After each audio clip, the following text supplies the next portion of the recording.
देखिए, इस वक्त यहाँ का, हिंदुस्तान का और पूरी दुनिया का जो निज़ाम चल रहा है वो हमारे और आपके सामने है। उस पर कुछ कहने की ज़रूरत नहीं है, लेकिन इतना ज़रूर मानना पड़ेगा कि इस वक्त पूरी दुनिया की तागूती ताकतों ने, शैतानी कुव्वतों ने ये तय कर लिया है कि इस्लाम को और मुसलमानों को मारने, धकेलने, पीछे करने का सिर्फ एक रास्ता है, इसके अलावा कोई रास्ता नहीं है। वो क्या? कि उनके मदरसों को छीन लो, उनकी मस्जिदों पे ताला लगा दो, खानकाहों को वीरान कर दो, दरगाहों को मिलिया मेट कर दो। इस्लाम खुद ब खुद खत्म हो जाएगा, मुसलमान खुद ब खुद पीछे हो जाएंगे। इस वक्त जो इस्लाम बाकी है और इस वक्त जो सुन्नियत बाकी है, जो हमारा और आपका दीन बाकी है, वो सदका है इन्हीं इदारों का, वो सदका है इन्हीं मस्जिदों का, वो सदका है इन्हीं खानकाहों का, वो सदका है इन्हीं दरगाहों का। जब ये सारी चीज़ें ख़त्म हो जाएंगी तो आप इस्लाम और मुसलमान ख़त्म हो जाएंगे। 20 बरस तक, 30 बरस तक, 40 बरस तक, 50 बरस तक, ज़्यादा से ज़्यादा 70 बरस तक जिन मुसलमान भाइयों के सीने में इस्लाम और कुरान होगा, वो अपने इस इल्म को फैलाते रहेंगे, लेकिन आप इस्लाम की शमा बुझ जाएगी। आपको कुछ मालूम है? अखबार पढ़िए, हालात का जायज़ा लीजिए।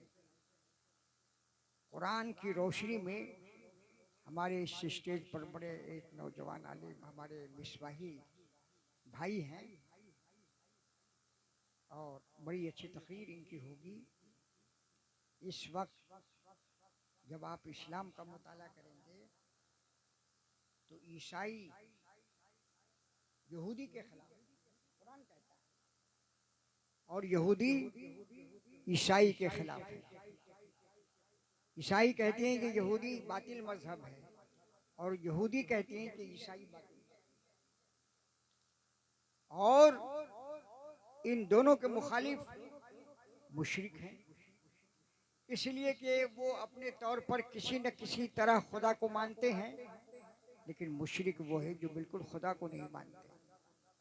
वो कहते हैं कि 360 बल्कि उससे ज़्यादा हमारे खुदा है माज़अल्लाह। तो वो उन दोनों के मुखालिफ हैं और वो दोनों इनके मुखालिफ हैं। और चौथी ताकत है कम्युनिज्म। उनका कहना ये है कि मजहब कोई चीज़ है ही नहीं है, धर्म कोई चीज़ है ही नहीं है, ये खामखा की बातें हैं। तो ये सब आपस में एक दूसरे के खिलाफ हैं।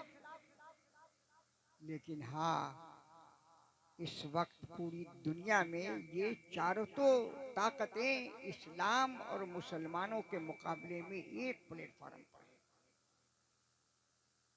ईसाई अपने इख्तलाफ को भूल गए यहूदियत से, यहूदी अपने इख्तलाफ को भूल गए ईसाइयत से, मुशरिक अपने इख्तलाफ को भूल गए ईसाइयत और यहूदियत से, कम्युनिज्म और कम्युनिस्ट भूल गए मजहब के इख्तलाफ को। और इस वक्त इस्लाम को और मुसलमानों को नेस्त नाबूद करने के लिए सब एक जगह मुत्तहिद होकर प्लेटफार्म पे नजर आ रहे हैं। मैं ज़्यादा लंबी तकरीर नहीं करूँगा। हमारे और आपके आका व मौला आफ़ताबे रिसालत माहताबी नबूवत अहमदी मुस्तफ़ा मोहम्मद मुस्तफ़ा सल्लल्लाहु अलैहि वसल्लम दुनिया से जब जाने लगे तो आपका आखिरी खुतबा हज्जतुल वदा के मौके पर मैदान अरफात में हुआ है उस आखिरी खुतबे के कुछ अल्फाज को आप समाअत फरमाइए और मेरी तकरीर खत्म हो जाएगी। सरकार ने इरशाद फरमाया कि ए लोगों, अल-यौमा अकमलतु लकुम व अतममतु अलैकुम नेमती। अल्लाह ताला फरमाता है कि ए महबूब, हमने आपके ऊपर अपना दीन मुकम्मल कर लिया और आपको जो हमने नेमतें दी हैं वो भी मुकम्मल कर दिया। इतना सुनना था कि हजरत अबू बकर सिद्दीक रज़ी अल्लाह ताला अन्हु ज़ारो क़तार हो गए। सहाबा ने पूछा कि मेरे आका ने तो कुरान की आयत करीमा का जिक्र फरमाया है और आप क्यों रो रहे हैं? तो हजरत अबू बकर सिद्दीक रज़ी अल्लाह ताला अन्हु फरमाते हैं कि मेरे आका ने इरशाद फरमाया कि आज के दिन हमने आपके लिए अपने दीन को मुकम्मल कर दिया और आपके ऊपर हमने अपनी नेमत मुकम्मल कर दी। तो मेरे आका दीन की तकमील के लिए तशरीफ लाए थे, तो जब दीन मुकम्मल हो गया तो अब मेरे आका बहुत जल्द हमसे जुदा होने वाले। फिर मेरे आका ने क्या इरशाद फरमाया कि हमने अपना फरीज़ा, आखिरी खुतबा, इसी को याद रखिएगा, आखिरी खुतबा, हमने अपना फरीज़ा पूरा कर दिया कि हमने दीन की तबलीग की और हमने अपना पैगाम सरमदी पूरी दुनिया को सुबह क़यामत तक के लिए पहुंचा दिया। लेकिन सुनो, तुम्हारी रहनुमाई के लिए, तुमको सिरात मुस्तकीम पर गामज़न रखने के लिए हम दो चीज छोड़ कर जा रहे हैं, और जब तक तुम इन दोनों चीजों को मजबूती से पकड़े रहोगे, थामे रहोगे, दुनिया की कोई ताकत तुम्हें गुमराह नहीं कर सकती और सिरात मुस्तकीम से नहीं हटा सकती और तुमको सरनगून नहीं कर सकती। तुम हमेशा बुलंद और सबसे ऊपर रहोगे। सहाबा गोश बराबर, वो दो चीजें क्या हैं? तो मेरे आका इरशाद फरमाते हैं कि एक कुरान है और दूसरी चीज मेरी सुन्नत, मेरा तरीका है। और रिवायत में आया है कि वो मेरे अहले बैत हैं।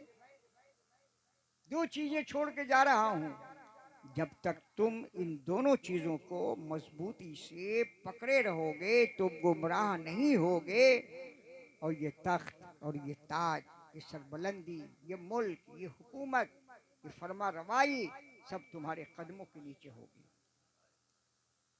इसके बाद मेरे आका ने क्या इरशाद फरमाया, सरकार की ज़बान में समात फरमाइए, ला फज़ल लिल अरबी अलल अजमी वलल अजमी अलल अरबी वलल अस्वद अलल अबयज़ वलल अबयज़ अलल अस्वद कुल्लुकुम मिन आदम व आदम मिन तुराब इन्न अकरमकुम इंदल्लाहि अत्क़ाकुम। सुनो, ये आखिरी खुतबा है तुम्हारे नबी का, तुम्हारे पैगंबर का, कि किसी अरबी को अजमी पर फजीलत नहीं है और न किसी अजमी को अरबी पर फजीलत है, न किसी काले को गोरे पर फजीलत है, न किसी गोरे को काले पर फजीलत है। कुल्लुकुम मिन आदम व आदम मिन तुराब, तुम सब के सब आदम की औलाद हो और हजरत आदम मिट्टी से पैदा। फिर इसके बाद मेरे आका ने आखिर में इरशाद फरमाया, हाँ, फजीलत, करामत, बुजुर्गी, शराफत, कद्र, मंज़लत का जरूर एक मेयार है और ये वो मेयार नहीं है जो दुनिया वालों ने पेश किया है, ये वो मेयार है जो तुम्हारा नबी तुम्हें देकर जा रहा है। कुरान में है, इन्न अकरमकुम इंदल्लाहि अत्क़ाकुम, कि तुम लोगों में वही अफजलो आला है जो जितना ज्यादा कुरान और सुन्नत के ऊपर अमल करता है और अल्लाह से डरता है और अल्लाह से खौफ करता है और वो मुत्तकी और परहेजगार होता है।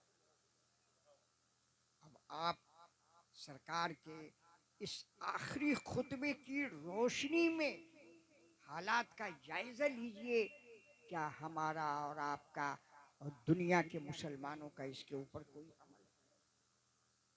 सब लड़ रहे हैं, सब झगड़ रहे हैं, जात में, बिरादरी में, इलाके में, नस्ल में, कारोबार में, सब एक दूसरे से सरबगरीबा है।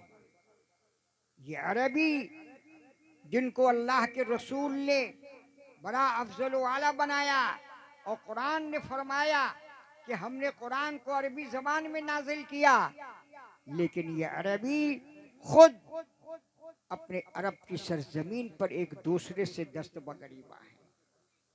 और ऐसे दस्त बगरीबा हैं कि आज इसराइल और अमेरिका और फिलिस्तीन का मसला 1 मिनट में हल हो जाए अगर ये अहले अरब इत्तेहाद और मोहब्बत का सबूत दें। 1 मिनट में। इसलिए कि पूरी दुनिया के निज़ाम को चलाने के लिए दुनिया वालों को जो चीज चाहिए न वो इसराइल के पास है, न अमेरिका के पास है, और वो अहले अरब के पास है, और वो पेट्रोल और गैस की ताकत है। लेकिन नहीं, आपस में सब लड़ रहे हैं, आपस में सब झगड़ रहे हैं, आपस में दस्त बगरीबा हैं, अय्याशियों से मसरूफ हैं, अपने आराम के खूगर हैं। इसलिए आज दुनिया तबाह हो रही है। हमारे और आपके आका व मौला आफताब रिसालत महताब नबूवत अहमद मुस्तफ़ा मोहम्मद मुस्तफ़ा सल्लल्लाहु अलैहि वसल्लम की निगाह नबूवत देख रही थी कि आने वाले वक्तों में दुनिया में क्या होगा। इसलिए मेरे आका ने इरशाद फरमा दिया कि तुम लोगों में से किसी को किसी पर कोई फजीलत नहीं है। इन्ना करमकुम इंदल्लाहि अतकाकुम, तुम लोगों में अफजल आला वो है जो अल्लाह के नज़दीक अफजल आला है। मोहतरम हज़रात, मैं तफसील में जाना नहीं चाहता। मैं तो हुसूल सआदत के लिए और कारी साहब के वालिदा के फातिह चहल्लुम में शिरकत के लिए मैं हाजिर हो गया। मोहतरम जनाब हाजी जुम्मन साहब जो दिल्ली से आए हैं, हमारे कारी साहब के बड़े मुतक़िद हैं, और भी बहुत सारे हजरात आए हैं और आप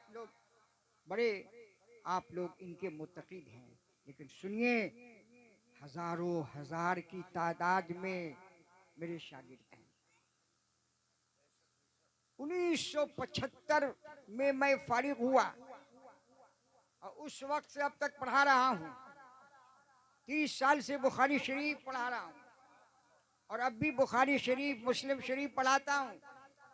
हजारों हजार शागिर्द हुए, लेकिन उस्ताद का जो नाम पैदा करते हैं और जो दीन की खिदमत करते हैं और जो सुन्नियत की तबलीग करते हैं, वो हजारों हजार सब नहीं है। ये मेरे शागिर्द हैं और इब्तिदाए ज़माना ही से मैंने उनको बड़ा फरमा बरदार, मुत्तकी, परहेजगार, और मुझे याद भी नहीं है कि खुद बता रहे थे कि एक मर्तबा आपने मुझसे नात पढ़वाई तो इतनी अच्छी मैंने नात पढ़ी कि आपने मुझे ये नाम, मुझे याद भी नहीं। तो मैंने इनको बहुत करीब से पढ़ाने के बाद, तालिब इल्मी के दौर के बाद से मैं जानता हूँ।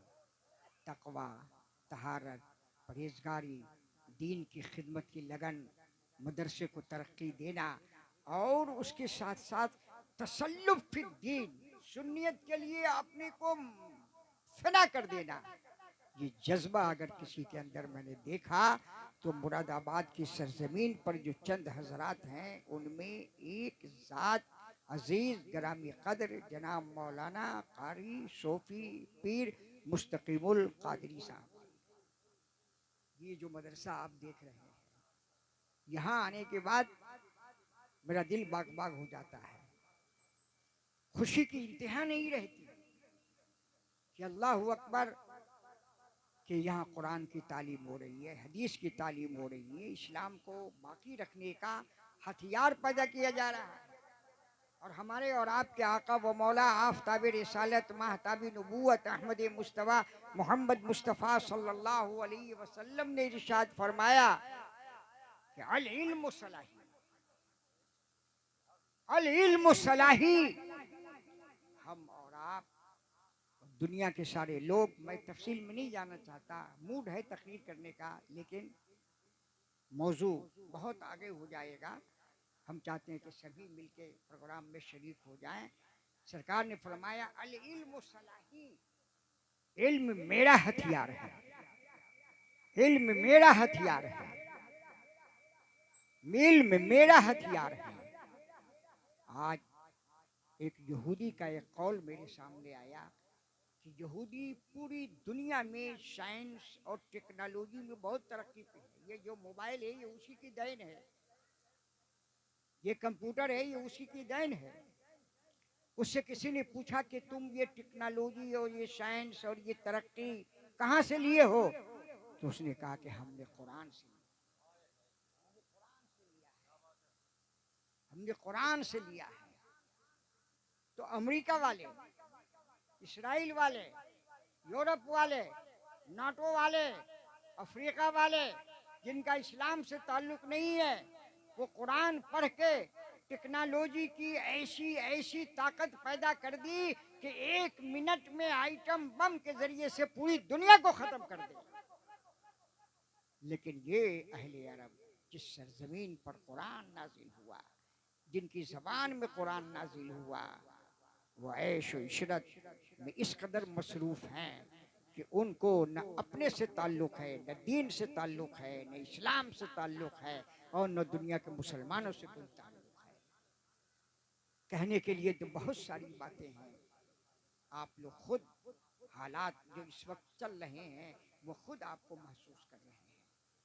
तो हमारी बका और आपकी बका और इस्लाम की बका और सुन्नियत की बका, आपकी दौलत और आपकी इमारत और आपकी फैक्ट्री और आपके कारखाने से नहीं है, बल्कि इन्हीं मदरसों और मकतबों और दारुल उलूम और मदरसों से है। अगर ये जिंदा है तो आप भी जिंदा हैं, और अगर ये मर गया तो हम और आप सब मर गए। इसलिए कि हमारे और आपके आका व मौला अहमद मुस्तफ़ा मोहम्मद मुस्तफ़ा सल्लल्लाहु अलैहि वसल्लम जिस दीन सरमदी को लेकर आए हैं, उसके फलने और फूलने का रास्ता इन्हीं इदारों को मेरे आका ने बयान किया। अगर एक समाज में एक आलिम हो गया तो मैदान महशर में वो पूरे समाज की मग़फ़िरत करा देगा, और एक खानदान में एक हाफिज हो गया तो एक हाफिज अपने पूरे खानदान की मग़फ़िरत करा देगा। तो मेरे मोहतरम भाइयों, हमारे कारी साहब के जो चाहने वाले हैं, जो मानने वाले हैं, और जो इनके जानने वाले हैं, जो इनके मुरीदीन हैं, और जो इनके दस्ते गिरफ्ता हैं, और जो इनके दामन से वाबस्ता हैं, मैं इनसे गुजारिश करूँगा कि जो अज़ीमुश्शान दीन की खिदमत अंजाम दे रहे हैं, दामे दिरमे कदमे सुखने उसका ताउन फरमाते रहिए। दुनिया की ये सारी चीज़ें दुनिया ही में रह जाएंगी, लेकिन अगर कब्र में और मैदान महशर में जो चीज़ हमारे साथ जाएगी, इसी इदारे की खिदमत और इसी कुरान की खिदमत और इसी हदीस की खिदमत हमारे लिए ज़रिए निजात है और सबब फलाह है। इसलिए इस इदारे की तरक्की हमारी और आपकी तरक्की। कारी साहब को मैंने बड़ा साफ सुथरा पाकीज़ा ख्याल और बहुत ही नफीस तबीयत का एक इस्लामी मुबल्लिग और मुर्शिद और पीर और सूफी और कारी पाया। अभी अभी जलसे से पहले एक बच्चे ने कुरान की तिलावत की, मैं अपनी क़यामगाह से सुन रहा था, दिल बाग बाग हो गया। और माशाअल्लाह बड़ी तरक्की के मरहले से आपका ये इदारा गुजर रहा है। इनकी दिली ख्वाहिश थी कि मदरसे की तौसीह हो और ये ज़मीन मिल जाए। आप लोगों के ताउन से इस मदरसे को ज़मीन मिल गई। अब माशाअल्लाह आज 50 बच्चे हैं, 100 बच्चे हैं, तो आपके ताउन से इसके ऊपर इमारत होगी जो आपके लिए यहाँ की इमारत जन्नत में महल तामीर का सबब बनेगी। अब 100 बच्चे होंगे और 200 बच्चे होंगे और ज़्यादा का ज़्यादा स्टाफ होगा और जमकर और दिल खोल कर ये दीन की खिदमत करेंगे। इसलिए मैं इनके लिए दुआ करता हूँ और मैं तो ये समझता हूँ कि इनकी वालिदा बड़ी खुश नसीब है और ये भी अपनी वालिदा की वजह से बड़े खुश नसीब।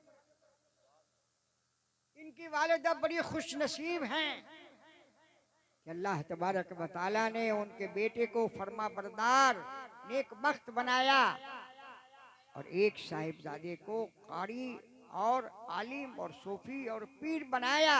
जब ये अपने एक मुरीद के लिए दुआ करेंगे तो उसके साथ साथ अपने माँ और बाप के लिए भी दुआ करेंगे।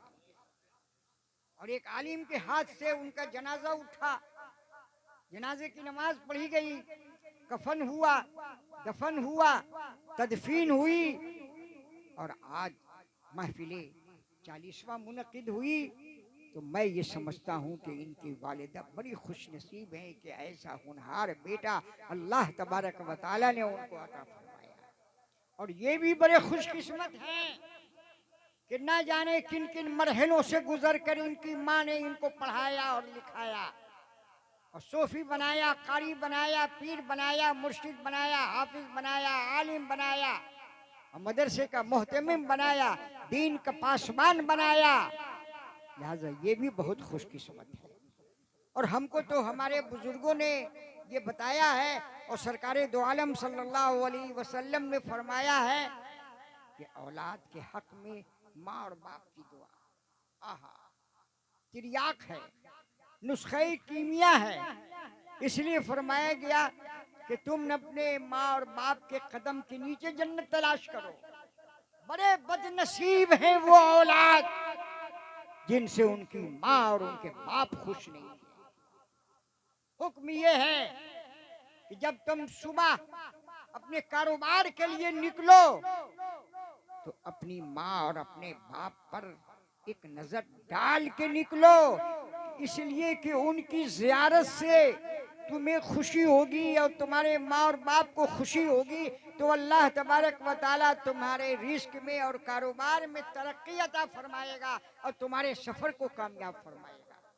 लेकिन आज हमारा मुआशरा इतना चौपट और इतना गंदा हो चुका है कि जहाँ शादी हुई और घर में बीवी आई तो अपने बीवी का वो मतवाला है, माँ को नजरअंदाज कर रहा है।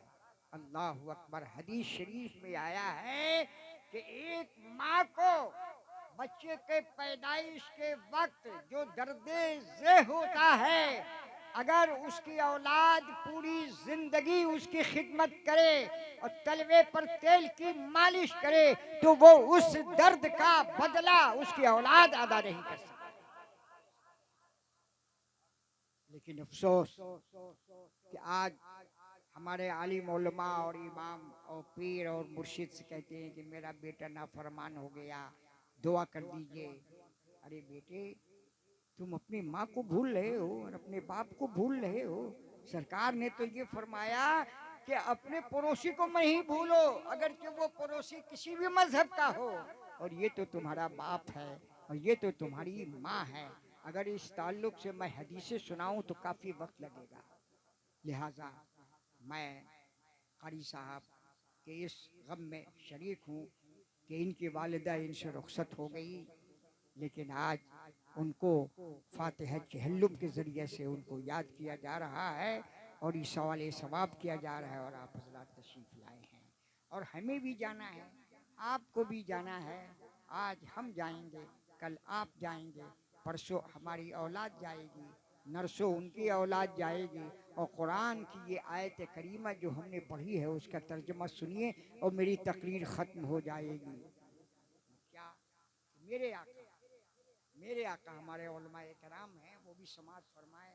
जब मेरे आका तशरीफ़ लाए और फरान की चोटी से ऐलान किया कि तुम लोग कान खोलकर सुन लो, इन्नी रसूलुल्लाह इलैकुम जमीआ, मैं सारी कायनात के लिए रसूल बनकर आया हूं। अब तुम बुतों की पूजा छोड़ो, एक खुदा के ऊपर ईमान लाओ। मुझको अल्लाह ने अपना नबी बनाकर भेजा है, तुम्हारी हिदायत के लिए भेजा है। तो पूरी दुनिया मुखालिफ हो गई। सरकार का ये पैगाम सुनते ही पूरी दुनिया मुखालिफ हो गई। बूढ़ों में सिर्फ हजरत अबू बकर सिद्दीक ने तस्दीक फरमाई और खवातीन में हजरत खदीजतुल कुबरा ने और जवानों में हजरत अली मुश्किल कुशा ने और गुलामों में हजरत ज़ैद इब्न हारिसा ने। वरना पूरी दुनिया मुखालिफ हो गई कि ये कैसा पैगाम लेकर आए हैं जो हमारे माँ और बाप के मजहब के खिलाफ दीन इस्लाम की बात कर रहे हैं। लेकिन मेरे आका इस्लाम की तबलीग फरमाते रहे और इस तरह तबलीग की कि हदीसों में आया है, सीरत में आया है। मेरे आका खुद इरशाद फरमाते हैं कि इस रूए जमीन पर तमाम इंसानों में सबसे ज्यादा तकलीफ अंबियाए कराम को दी गई है और अंबियाए कराम में सबसे ज्यादा तकलीफ यहाँ की कौम और यहाँ के लोगों ने मुझे दिया। अगर मैं वो हिस्सा आपके सामने पेश करूं तो आपकी आंखों में आंसू आ जाए। तो मेरे आका ने इरशाद फरमाया कि तुम लोग इस्लाम कबूल करो। तो लोगों ने सवाल किया कि ए मोहम्मद बिन अब्दुल्ला, हम आपके दीन को मान लेंगे तो हमें क्या मिलेगा? और ये इंसान की फितरत में है कि फौरन सवाल करता है कि हम आपका काम करेंगे तो हमें क्या मिलेगा, हम आपकी बात मानेंगे तो हमें क्या मिलेगा। लोगों ने सवाल किया कि हम मजहब इस्लाम में दाखिल हो जाएंगे तो हमें क्या मिलेगा। कुरान आया, हजरत जिब्राइल तशरीफ लाए और फरमाया हाँ मिलेगा मिलेगा मिलेगा। और फौरन कुरान की आयत पढ़ी, इन्नल लज़ीना आमनू व अमिलुस सालिहात कानत लहुम जन्नातुल फिरदौस नुज़ुला। क्या मिलेगा?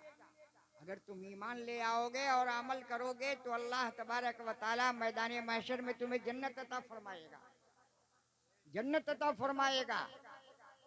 तो गोया के मेरे आका ने ये तबलीग फरमाई कि जन्नत मुसलमानों के लिए है। तो आज जो इस्राइल के मानने वाले और चलाने वाले यहूदी हैं, वो यहूदी आ गए सामने, हे मोहम्मद बिन अब्दुल्ला, आप गलत कहते हैं। आपके गुलामों को और आपके जानिसारों को और आपके मानने वालों को जन्नत नहीं मिलेगी, जन्नत तो हम यहूदियों को मिलेगी। तो अब आप ये बताइए कि आप घर के मालिक हो और दरवाजे के ऊपर कोई शख्स आकर ये कहे कि घर से निकलो, तुम्हारा ये घर नहीं है, ये घर तुम्हें नहीं मिलेगा, तो आपके शीशे दिल को ठेस पहुंचेगी कि नहीं पहुंचेगी? तो जन्नत तो अल्लाह ने अपने महबूब के लिए बनाया और अपने महबूब के वास्ते से उनकी उम्मत के लिए बनाया और तमाम अच्छे लोगों के लिए बनाया। और ये यहूदी उस वक्त कहा जब ये आयत करीमा नाजिल हुई कि जन्नत में आप और आपके चाहने वाले नहीं जाएंगे, हम यहूदी जाएंगे। तो अब बताइए कि मेरे आका के शीशे दिल को ठेस पहुंचेगी कि नहीं पहुंचेगी? तो फौरन कुरान की ये आयत तवज्जो फरमाइए, ये मेरे महबूब, ये यहूदी कहते हैं कि मुसलमान जन्नत में नहीं जाएंगे। हमारी उनकी दुश्मनी आज की नहीं है, जब से इस्लाम आया है उसी वक्त से दुश्मनी है। ये यहूदी कहते हैं कि जन्नत में मुसलमान नहीं जाएंगे, हम यहूदी जाएंगे। कुल या अय्युहल्लज़ीना हादू इन ज़अमतुम अन्नकुम औलियाउ लिल्लाहि मिन दूनिन्नास फतमन्नवुल मौत इन कुंतुम सादिकीन। ऐ यहूदियों, तुम कहते हो कि जन्नत में हम जाएंगे, हम और हमारे जानिसार नहीं जाएंगे। सुन लो, जन्नत में जाने से पहले तुम भी इसको मानते हो और हम भी इसको मानते हैं कि जन्नत में जाने से पहले मौत आएगी। तो अगर तुम हक पर हो तो मरने की तमन्ना करके दिखा दो। हाँ, मरने की तमन्ना करके दिखा दो। फतमन्नुल मौत इन कुंतुम सादिकीन। तुम कहते हो कि हम ही जन्नत के मुस्तहिक हैं, तो मर जाओ और तमन्ना करके दिखा दो ताकि तुम जल्दी जन्नत में पहुंच जाओगे। लेकिन आप सोच सकते हैं कि ज़बानी तमन्ना करने में क्या बात जाती है। नहीं, कुरान ने फरमाया है वला यतमन्नूनहु अबदा। ये यहूदी दुनिया के इतने हरीस और लालची हैं कि कभी भी मरने की तमन्ना नहीं कर सकते। अगर मरने की तमन्ना करेगा तो वही कौम मुस्लिम करेगी जो मेरे नबी के जानिसार और आशिकाने मुस्तफ़ा है कि अगर हुक्म हो तो समंदर में छलांग लगा दें, हुक्म हो तो खोलते हुए तेल की कड़ाही में कूद कर मर जाएं, अगर हुक्म हो तो एक हाथ कट जाए तो दूसरे हाथ को हम तलवार बना दें, अगर मैदान जीत कर आएंगे तो हम मुजाहिद होंगे और अगर शहीद हो जाएंगे तो हमें शहादत का दर्जा मिलेगा। अगर कोई कौम मौत से नहीं डरती है तो मेरे आका मोहम्मद रसूलुल्लाह के मानने वालों की। 2 लाख तो सिर्फ अखबार में हैं, 8 लाख फिलिस्तीन के मुसलमान और औरतें और बच्चे मारे जा चुके हैं। लेकिन वह अपने वतन को और अपने दीन को और अपनी मिल्लत को और अपने झंडे को छोड़ने के लिए तैयार नहीं। और इस्राइल का एक फौजी मर जाता है तो कोहराम मच जाता है। इसी को तो कुरान ने फरमाया कि अगर तुम अपने को जन्नत का मुस्तहिक बनते हो तो फतमन्नुल मौत इन कुंतुम सादिकीन। तुम मौत की तमन्ना और आरजू करके दिखा दो। मौत की तमन्ना और आरजू अगर कोई कौम कर सकती है और मौत के आंख में आंख डालकर अगर कोई कौम बात कर सकती है तो कोई और न कौम नसारा है, न कौम यहूदी है, न कौम मुशरिकीन है, न कौम कम्युनिज्म और कम्युनिस्ट है। वो आकाए दो आलम मोहम्मद मुस्तफ़ा सल्लल्लाहु अलैहि वसल्लम के गुलामों की कौम।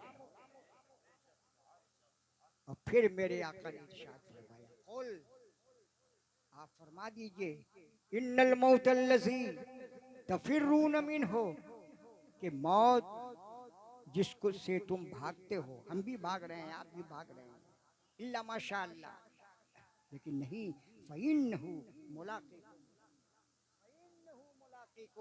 तुम मौत से भाग रहे हो, कहाँ जाओगे भागकर? फ़इन्नहु मुलाक़ीकुम, ये मौत तो खुद तुमसे मुलाकात कर लेगी। ये निज़ाम कुदरत है, ये होकर रहेगा। आज हमारे कारी साहब की वालिदा गई हैं, कल ये चले जाएंगे, परसों इनके बच्चे चले जाएंगे, चौथे रोज उनके बच्चे के बच्चे चले जाएंगे। लेकिन जो चीज़ मौत के साथ अल्लाह के नज़दीक मकबूल है वो दीन की खिदमत है, वो जहन की पाकीज़गी है, वो अमल है, वो किरदार है, मेहमान रसूल की खिदमत है, मदरसे को बाकी रखना, मस्जिद बनाना, दरगाहों और खानकाहों के लिए अपने को वक्फ कर देना, अल्लाह उसके रसूल सल्लल्लाहु अलैहि वसल्लम का इश्क और मोहब्बत पैदा कर देना और अपने सीने के अंदर उसकी शमअ जला लेना, यही वो चीज़ है जो हमें दुनिया में भी काम आएगी और आखिरत में भी काम आएगी। हमारी दुआ है कि हमने जो कुरान पढ़ा और हमने जो तकरीर की और हमारे उलमा और हमारे हुफ़ाज़ और हमारे नात ख़ां ने जो कुछ भी पढ़ा और हमारे कारी साहब ने जिस लंगर का एहतमाम किया,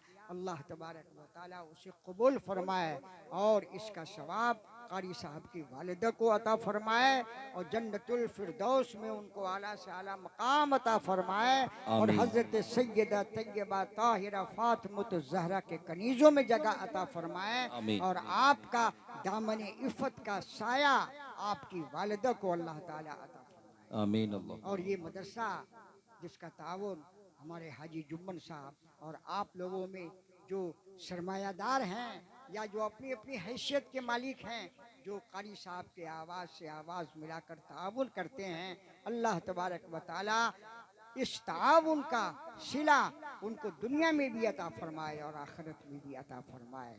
हम अपने शागिर्द पर फ़ख्र करते हैं और इनकी खिदमत हमारे लिए भी ज़रिए निजात है। वमा अलैना इल्लल बलाग व आखिरु दावाना अनिल हम्दुलिल्लाहि रब्बिल आलमीन।